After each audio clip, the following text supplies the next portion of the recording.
da Bíblia na vida real. Segundo a Bíblia, logo após o dilúvio, a arca atracou no 7º mês sobre as montanhas de Ararat. Mas, para contarmos a história completa, vamos voltar ao ano de 1948, onde habitantes de uma vila próxima às montanhas do Monte Ararat, no leste da Turquia, relataram que um terremoto movimentou as montanhas, revelando de repente uma silhueta muito semelhante a uma embarcação de grande porte. Embora vejamos isso como um evento extraordinário, não foi algo que repercutiu nas notícias da época até 1959, quando o piloto de um avião turco tirou fotos aéreas das montanhas de Ararat. Uma dessas fotos capturou a imagem de um objeto com a forma de um barco.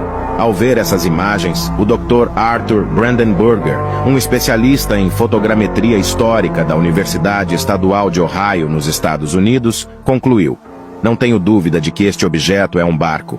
Ao longo de toda a minha carreira, nunca vi um objeto como este em uma fotografia aérea." Em seguida, em 1960, uma equipe da revista Life dos Estados Unidos realizou uma expedição de 1 dia e meio no local. Esse tempo foi suficiente para realizar alguns testes científicos. Ao chegar, eles fizeram uma explosão com dinamite em um dos lados e, embora algumas madeiras petrificadas tenham sido reveladas, a conclusão deles foi que não havia nada de interesse arqueológico. A única informação relevante para eles era que essa estrutura foi feita pelo homem e não era uma formação natural da Terra. Então, eles deixaram de lado. A única coisa que foi feita foi uma publicação na revista com o chamativo título A Arca de Noé, juntamente com a fotografia tirada do ar. Esses pesquisadores nunca imaginaram que a revista chegaria até Ron Wyatt, um aventureiro americano conhecido por ser um cristão fervoroso e apaixonado por provar que as histórias da Bíblia eram completamente reais. Após ler a revista, Ron ficou curioso e decidiu visitar o local em 1977, acompanhado por seus 2 filhos adolescentes. Eles não sabiam por onde começar a procurar na vasta área, e só tinham 3 dias na região. Então, Ron e seus filhos começaram a orar para que Deus enviasse algum sinal. E acredite ou não, foi exatamente o que aconteceu.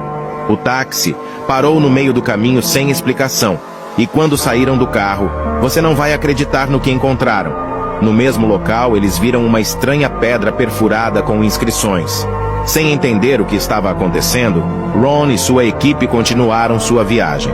Mas a cada trecho, encontravam outra pedra como aquela. Essas pedras são conhecidas como âncoras de pedra e serviriam exatamente como contrapeso em uma embarcação. De maneira estranha, essas pedras apareciam alinhadas em direção ao local onde estava aquela forma semelhante a um barco, como se tivessem se soltado ao encalhar. O lugar chamou muito a atenção de Ron, e ele decidiu que as investigações deveriam continuar para descobrir se poderia ser a Arca de Noé.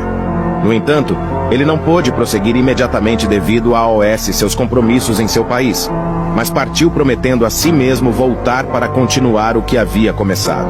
Mas então, outro terremoto em agosto de 79 expôs silhuetas que pareciam ser as paredes da arca.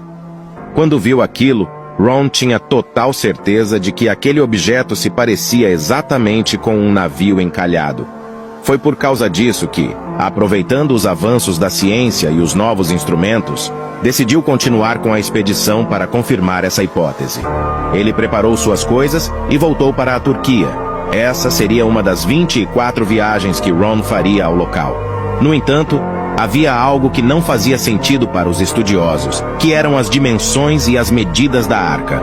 A Bíblia diz que a arca possuía 300 côvados de comprimento, 50 côvados de largura e 30 de altura, com 3 andares, um embaixo, outro no meio e outro em cima. Se convertermos 300 côvados hebraicos para metros, obtemos uma medida de aproximadamente 135 metros. No entanto, após ser medida a extensão do formato de barco nos montes de Ararat, foi obtido 157 metros de comprimento. Em outras palavras, a arca era cerca de 20% maior do que o descrito na Bíblia. Esse fato era um dos argumentos mais fortes dos estudiosos para que essa não fosse a verdadeira Arca de Noé.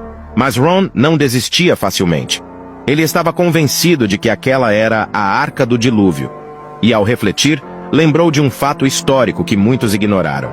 Quem foi o autor do Gênesis? Para aqueles que não sabem, o autor foi Moisés. Embora Moisés fosse hebreu, ele foi criado e educado pelos egípcios. Teria sentido pensar então que Moisés não conhecia as medidas dos côvados hebreus, mas sim dos côvados egípcios, pois são duas medidas completamente diferentes, o que exigia fazer a conversão novamente. E 300 côvados egípcios em metros equivalem a exatamente 157 metros. Essa é a exata medida dessa estrutura em forma de barco no Monte Ararat. As dúvidas foram diminuindo.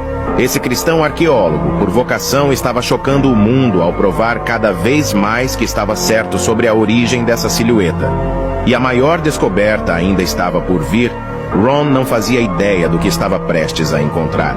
Mas, para o vídeo não ficar muito longo, se você quer que eu traga a última parte dessa história, curta esse vídeo e comente "eu quero", que no próximo vídeo contarei como essa história impressionante terminou.